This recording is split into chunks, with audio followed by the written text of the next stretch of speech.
हर हर महादेव, जय शिव शंभु, श्री शिवाय नमस्तुभ्यम। कहा जाता है कि भगवान में सर्वप्रथम पूजनीय गणेश जी हैं, क्योंकि कोई भी पूजा पाठ करने से पहले सबसे पहले गणेश जी को पूजा जाता है। तो चलिए आज हम सुनेंगे सिद्धि विनायक चतुर्थी की कथा। तो एक बार बोलिए सिद्धि विनायक की जय। तो चलिए मन में भगवान गणेश का ध्यान करते हुए, सिद्धि विनायक का ध्यान करते हुए कथा को शुरू करते हैं।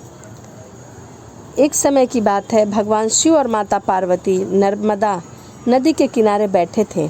वहाँ माता पार्वती ने भगवान शिव से समय व्यतीत करने के लिए चौपड़ खेलने के लिए कहा। शिव चौपड़ खेलने के लिए तैयार हो गए, परंतु इस खेल में हार जीत का फैसला कौन करेगा, इस प्रश्न उनके समक्ष उठा। तो भगवान शिव ने कुछ तिनके एकत्रित कर उनका एक पुतला बना लिया, उनमें प्राण प्रतिष्ठा कर दी और पुतले से कहा, बेटा हम चौपड़ खेलना चाहते हैं, परंतु हमारी हार और जीत का फैसला करने वाला यहाँ कोई नहीं है, इसीलिए तुम बताना कि हम दोनों में से कौन हारा है और कौन जीता है।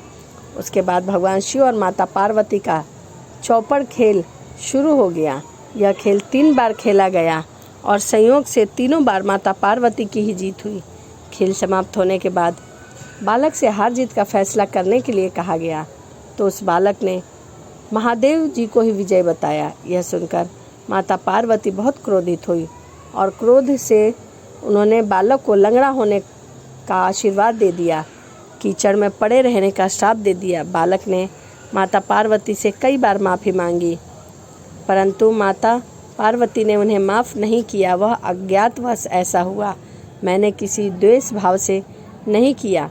बालक द्वारा क्षमा मांगने पर माता ने कहा, यहाँ गणेश पूजन के लिए नाग कन्याएं आएंगी, उनके कहे अनुसार तुम गणेश व्रत करो, ऐसा करने से तुम मुझे प्राप्त करोगे। यह कहकर माता पार्वती शिव के साथ कैलाश पर्वत पर चली गई। 1 वर्ष के बाद उस स्थान पर नाग कन्या आई। वह नाग कन्याओं ने श्री गणेश के व्रत की विधि मालूम करने पर उस बालक ने 21 दिन लगातार गणेश जी का व्रत किया। उसकी श्रद्धा से गणेश जी प्रसन्न हुए। उन्होंने बालक को मनवांछित फल का वरदान दिया।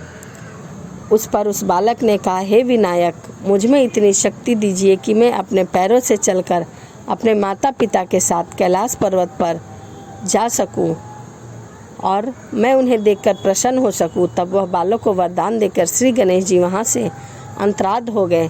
उसके बाद वह बालक कैलाश पर्वत पर पहुंचा और कैलाश पर्वत पर पहुंचते ही अपनी कथा उसने भगवान शिव को सुनाई। चौपड़ वाले दिन से माता पार्वती शिव जी के विमुख हो गई थी, अतः देवी के रुष्ट होने पर भगवान शिव ने बालक के बताए अनुसार 21 दिन तक श्री गणेश का व्रत किया।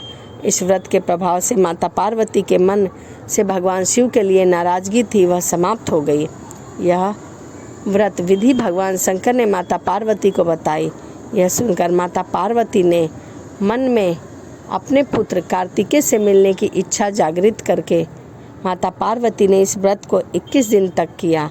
श्री गणेश जी का व्रत किया तथा दुर्वा पुष्प और लड्डू से गणेश जी की पूजा अर्चना की। व्रत के 21वें दिन कार्तिकेय स्वयं माता पार्वती से मिलने आए। उस दिन से श्री गणेश चतुर्थी का यह व्रत समस्त मनोकामनाओं की पूर्ति करने वाला व्रत माना जाता है। इस व्रत को करने से मनुष्य के सारे कष्ट दूर हो जाते हैं, समस्त सुख सुविधाएं प्राप्त होती है और समस्त रोगों से मुक्ति मिलती है। कहा जाता है कि सिद्धि विनायक गणेश भगवान जिसकी जैसी मनोकामनाएं होती है सभी को पूर्ण करते हैं, क्योंकि देवों के देव महादेव के पुत्र कहे गए हैं, इसीलिए ये सभी की मनोकामनाओं को पूर्ण करते हैं। तो चलिए वीडियो को समाप्त करते हैं और मिलते हैं अगली वीडियो में। ओम गण गणपताय नमः, ओम गौरी नंदनाय नमः।